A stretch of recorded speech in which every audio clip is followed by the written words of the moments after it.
हरे कृष्णा। श्रीमद् भगवद गीता यथारूप अध्याय 1 श्लोक संख्या 12। तस्य संजनयन् हर्षं कुरु वृद्ध पितामह सिंहनादं विन्दोच्चे शंखं दद्मु प्रतापवान। तब कुरुवंश के वयोवृद्ध परम प्रतापी एवं वृद्ध पितामह ने सिंह गर्जना की सी ध्वनि करने वाले अपने शंख को उच्च स्वर से बजाया, जिससे दुर्योधन को हर्ष हुआ। तो भीष्म पितामह ने दुर्योधन के वार्ता का उत्तर शब्दों से ना देकर शंखनाद से किया। दुर्योधन, जैसा कि हम समझते आए हैं पिछले श्लोकों में, वाक्पटु है। वो शब्दों के जाल से अपने निजी लाभ हेतु लोगों को प्रेरित करता है, उकसाता है। और भीष्मदेव, जो कि भगवान के भक्त हैं, सरल स्वभाव के हैं, उत्तर ना दे के सिंह सी गर्जना करने वाले शंख को बजाकर उत्तर देते हैं। शंख की ध्वनि, इसके दो अर्थ हैं यहाँ पर। एक तो वैदिक संस्कृति में युद्ध का आरंभ शंखनाद से किया जाता है और शंख भगवान का चिन्ह है। तो ये ध्वनि हमारे जीवन में एक बड़ा महत्वपूर्ण भाग अदा करती है। इस ध्वनि से, शब्दों की ध्वनि हमारे विचारों को निर्माण करती है। ये ध्वनि हमें प्रेरणा देने वाली, हमें निरुत्साही करने वाली भी हो सकती है। एक द्वीप है जिसका नाम है सोलोमन द्वीप, जहाँ पर एक आदिवासी प्रजाति निवास करती है और इनका पेड़ों को काटने का तरीका बड़ा अनूठा है। ये किसी पेड़ को जब काटना चाहते हैं तो उस पेड़ के ऊपर चढ़ जाते हैं और प्रत्येक दिन 5-6 महीने उस पेड़ को भला बुरा बोलते हैं, गाली निकालते हैं। और 5-6 महीना प्रत्येक दिन ऐसा पेड़ पे चढ़ के रोज किया जाता है और परिणाम ये पाया जाता है कि 6 महीने में वो जो पेड़ था धीरे धीरे सूखना शुरू कर देता है और अपने आप टूट के गिर जाता है। अब अगर ध्वनि का प्रभाव पेड़ों पे ऐसा पड़ सकता है जो कि आवृत चेतना है, तो फिर ध्वनि का प्रभाव मनुष्यों पे कैसा पड़ेगा।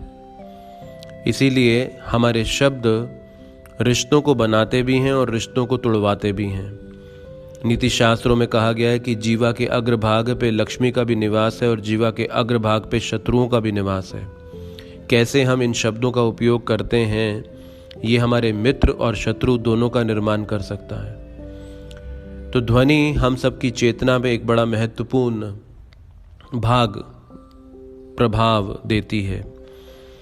जब हम भौतिक शब्दों को सुनते हैं, भौतिक संगीत, भौतिक विषय, भौतिक जानकारियों को अपने जीवन में स्वीकार करते हैं, तो ये चेतना में काम, क्रोध, लोभ, द्वेष, मोह, अज्ञानता आदि जैसे प्रभाव प्रगति करने लग जाते हैं। आज पूरे विश्व भर में, समाज में यही अवस्था है।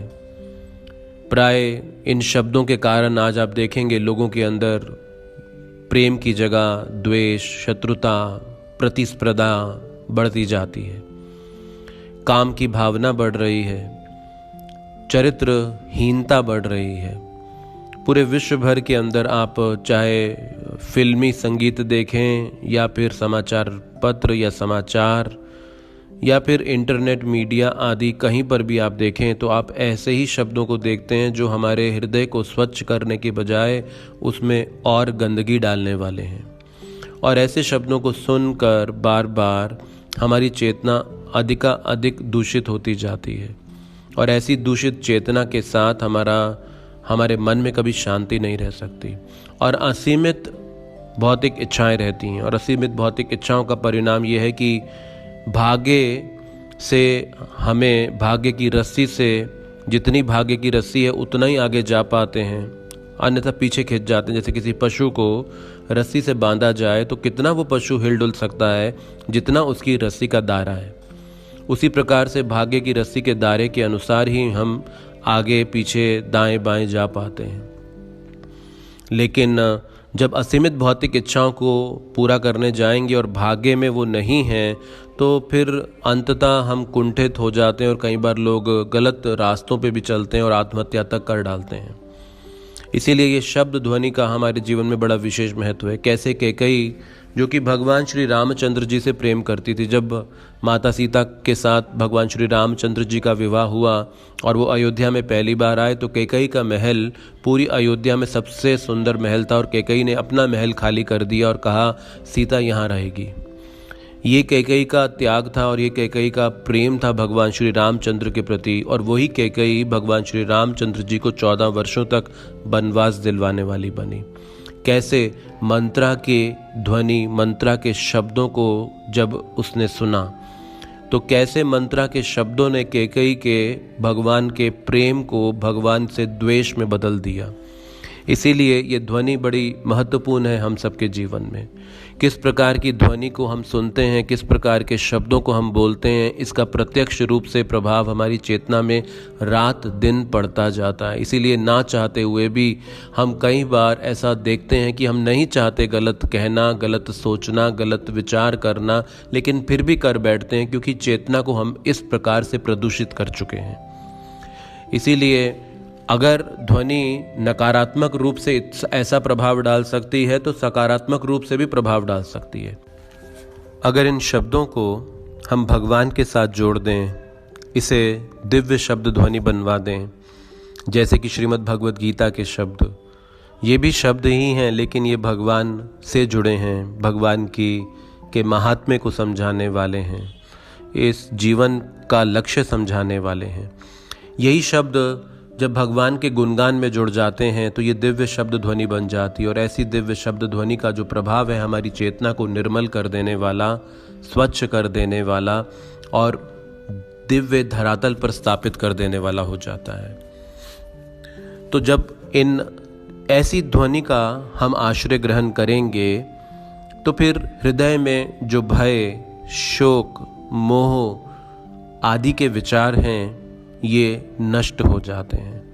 अन्यथा भौतिक शब्द ध्वनि आप जितना सुनते हैं, हम सबका अनुभव होगा कि हमारा डर बढ़ता जाता है, हमारा जो मोह बढ़ता है, हमारी आसक्तियां बढ़ती हैं, हमारे अनर्थ बढ़ते हैं। तो इसीलिए भीष्म देव जी का शंखनाद करना, जो कि भगवान विष्णु का चिन्ह है, ये अपने आप में प्रतीक है कि दुर्योधन विजय तो वहीं होगी जहाँ पर परम भगवान है, और वो हैं पांडवों के साथ उनके रथ पर विद्यमान।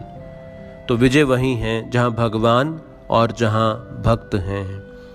तो जो त्रेता युग में हुआ वही द्वापर युग में दोहराया जाने वाला है। इस महाभारत के युद्ध में भीष्म देव जी का ये उत्तर था, शंख बजाकर दुर्योधन को उत्तर देना।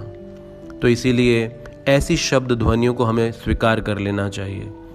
इसीलिए इस कलयुग में भगवान का पवित्र नाम इस हरे कृष्ण महामंत्र के रूप में हरे कृष्ण कृष्ण कृष्ण हरे हरे, हरे राम राम राम हरे हरे, इस दिव्य शब्द ध्वनि को आप जितना बोलें और जितना सुने, उतना ये हृदय निर्मल होगा, स्वच्छ होगा, और हम इस जीवन के परम लक्ष्य को प्राप्त कर पाएंगे।